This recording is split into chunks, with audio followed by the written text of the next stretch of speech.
Greetings, Dr. Joseph Martin, Part 2. New Horizons of Consciousness, the Courage to Choose and Change. Now, the topic of higher consciousness is perhaps the one greatest topic of any time or place or culture or civilization, or lack thereof. There is an awakened place, an alert place, a spiritual highest consciousness that exists and pervades in all the known universes. And the one goal, the only goal, really, the most important goal for any life is to find and be in this place of highest consciousness. And that's the goal for yourself, hopefully, when you're listening to this and in your life path and process. Your soul is listening in the afterlife to you and your thoughts and feelings and your experiences and actions and activities. And the afterlife could be called the before life, the during life, the afterlife, the higher place of consciousness where your soul is awake and activated. However, every time we're born into the physical realm, again, it's probably true that most of us are fast asleep. And we return to that dream illusion of ignorance, fear, and desire, and meaninglessness, with no center that holds and no understanding of why we're here and who we are and what we're doing here. The goal of higher consciousness and the road to it is the only true and safe path out of this prison of ignorance and physical embodiment. Now, obviously, this is something most of you know, because if you've read Jesus and any of his discussions on death and resurrection, or even on the Beatitudes, or the Buddha, of course, on the illusion and the imprisonment of the soul and consciousness through ignorance, fear, desire, or Lao Tzu on the way, or any of the great teachers that we've had on this planet over the millions of years, you will see that this is the one highest, most important goal for each one of us to attain and to focus on.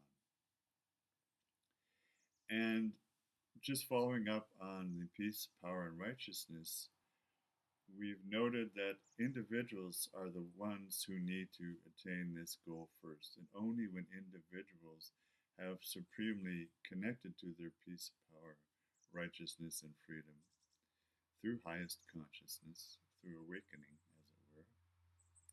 Only then, when those individuals group together and bring this highest consciousness down into the third dimension of our daily lives, our work, our families, our interactions, our cultural activities, our social institutions, and then eventually into our politics and international relationships, only then will there be peace on earth. And it happens one person at a time. So the supreme effort that you are making in meditation and yoga and all the other techniques you use, such as rebirthing and I am and Kundalini Kriya Yoga, these have profound effects day by day as you supremely focus on a deepening, ever deepening meditative experience, to move you away from the boredom, the apathy, the meaninglessness, the depression, and yes, even suicidal thoughts, into a place where you take courage and take time to meditate more deeply and more often during the day. First thing in the morning when the sun is coming up, at noon, at 5 in the afternoon, and the last thing before you sleep, hopefully before 10 o'clock, so say at 9 o'clock at night, wherever you are on the earth. This deepening meditation changes the brain, the endocrine system, the nervous systems, the immune systems, and most of all, it changes your thoughts.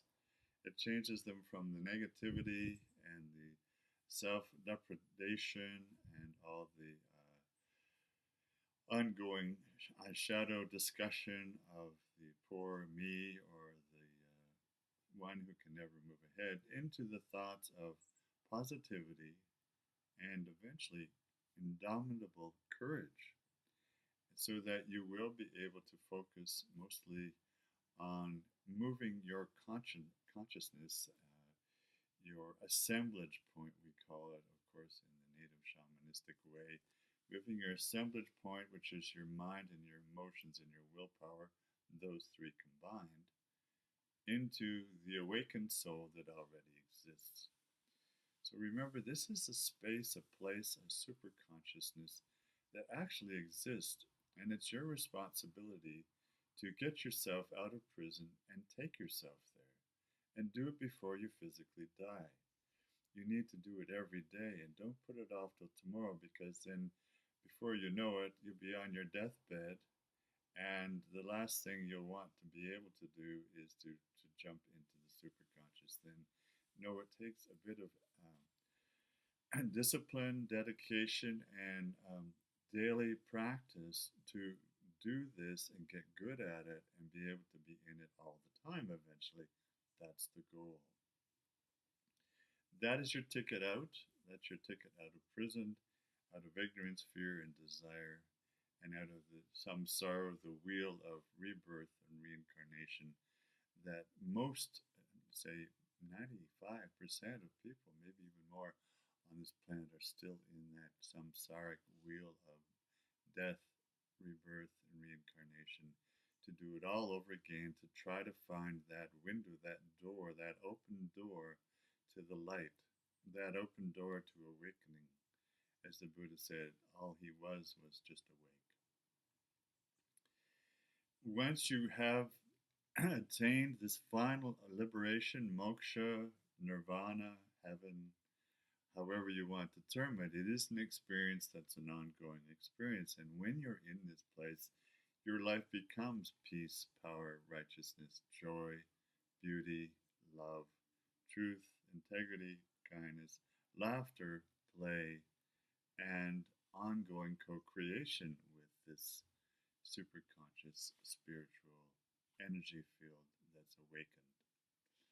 So yes, you can evolve more and more as you move into it and as you move higher within the unified field once you are inside it. It would be so inspiring to me if you were to choose this as your one goal for your life, to find final and full awakening and liberation of this joyous light that is you and is your soul, is the love that you are in this life, and by doing it starting today as you're listening to this video, to take the courage, it does take indomitable courage to move out of the illusion, all the activities we get involved in and sunk into, and the addictions and the gambling and all these things that take up our time, our energy, our money, and move away from what your peers may be doing and take your individual road through the forest on your own. Make your own path in life. Have the strength and the experience and the adventure and the journey to make your own path in life. This is, after all, what life is for. And it's to refine your soul, to put your soul back in center in your heart. This would be the one key then to shift everything inside you, to transform everything. And when you do on a daily basis and you find more of that courage and strength and light within your meditation, and you might see the light, and if you don't see things, that's fine too. You can feel the light. You can know the light is present inside you in increasing amounts. You can intuit the light. And in fact, when you are moving into this place, this space of high superconsciousness, you will actually have knowledge brought to you and be one with the knowledge and be the knower, the co-knower with the source creator of this knowledge and light and intuition. It will give you the path you need. It'll give you the passion you need. It'll give you the directions for your life. It'll give you where you need to be going in this day, at this time, in this moment, and intuitively the courage to follow that, to make that call, to go to that place, to do more meditation, to take care of your health, to do some exercise, whatever it may be, it'll be to follow a new creative path of artistic adventure and other kinds of adventures for yourself. The 8 steps of yoga brought forward by Patanjali in the Yoga Sutras will give you the 8 steps to the higher light of this superconsciousness. And as you progress day by day, month by month, year by year, in this, perhaps even your final liberating life, you will find yourself within that full range of the Christ, Krishna, Buddha consciousness.